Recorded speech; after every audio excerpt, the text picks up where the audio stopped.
Assalamualaikum warahmatullahi wabarakatuh. Salam dan bahagia. Perkenalkan, nama saya Aulia Kartika, NIM 2019 008190, kelas manajemen 3A5. Di sini saya akan memberikan pendapat saya mengenai ekspor benih lobster dan sekolah yang akan dibuka kembali di awal tahun 2021.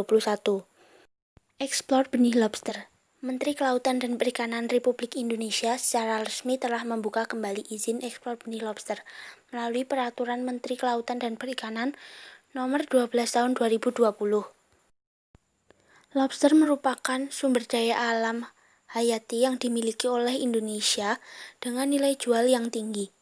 Di sini saya tidak setuju dengan adanya ekspor benih lobster karena menurut saya ekspor benih lobster itu dapat merugikan negara dan juga nelayan-nelayan yang ada di Indonesia. Apabila benih lobster terus diambil dan diekspor, maka lobster yang ada di laut Indonesia menjadi terbatas atau punah. Apabila lobster yang ada di Indonesia itu menjadi terbatas atau punah, maka Indonesia akan kehilangan sumber daya alam hayati dengan nilai jual yang tinggi. Apabila benih-benih tersebut dibiarkan hidup dan menjadi besar di laut Indonesia, maka harganya juga akan menjadi lebih mahal. Tidak hanya itu, lobster tersebut juga dapat berkembang biak.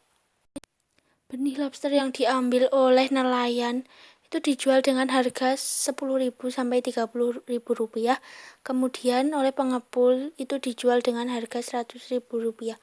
Kemudian diekspor dengan harga 150.000 rupiah per benihnya. Padahal apabila lobster-lobster tersebut sudah besar, harganya bisa mencapai jutaan rupiah. Dan saat hari-hari besar, harga lobster mutiara bisa mencapai 5 juta rupiah per kilonya. Apabila lobster-lobster itu dibiarkan untuk berkembang biak, itu berarti juga menjaga sumber daya kelautan yang ada di Indonesia. Sekolah yang akan dibuka kembali di awal tahun 2021. Semenjak pandemi COVID-19 melanda, sekolah dilakukan secara online dari rumah masing-masing. Sejak awal adanya wabah COVID-19 hingga saat ini, para siswa melakukan pembelajaran daring. Namun, Kementerian Pendidikan dan Kebudayaan Nadiem Makarim mengatakan jika awal tahun 2021 nanti sekolah akan dibuka kembali dan para siswa dapat melakukan pembelajaran secara tatap muka. Namun, keputusan ini juga diserahkan kepada pemerintah daerah masing-masing tergantung dengan kasus COVID-19 di daerah tersebut.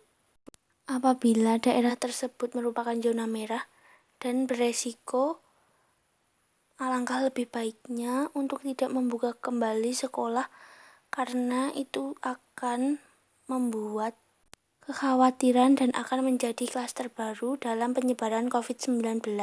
Dalam diberlakukannya kembali sekolah tatap muka, orang tua juga dapat menentukan sang anak boleh mengikuti pembelajaran tatap muka atau tidak. Karena sekolah tatap muka ini sifatnya tidak wajib. Jika memang tidak memungkinkan, maka pihak sekolah dan Pemda untuk tidak mengizinkan para siswa menghadiri sekolah tatap muka. Karena pada saat ini, kasus COVID-19 di Indonesia juga terus meningkat.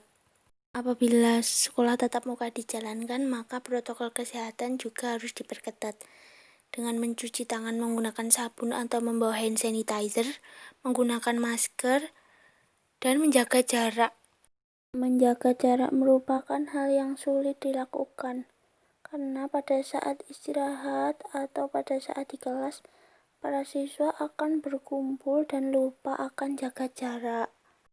Apabila sekolah akan dibuka kembali di awal tahun 2021, seharusnya pemerintah memperketat protokol kesehatan untuk menimbulkan klaster baru dan menekan angka pertambahan jumlah kasus COVID-19. Menurut saya, apabila kasus COVID-19 di Indonesia masih terus meningkat, alangkah lebih baiknya sekolah tidak dibuka terlebih dahulu, karena itu akan membahayakan siswa dan juga guru yang ada di sekolah. Dan juga para orang tua akan merasa khawatir Tidak hanya itu, pemerintah juga akan kewalahan dalam menangani kasus COVID-19. Sekian pendapat yang dapat saya sampaikan, banyak kurangnya saya mohon maaf. Salam dan bahagia.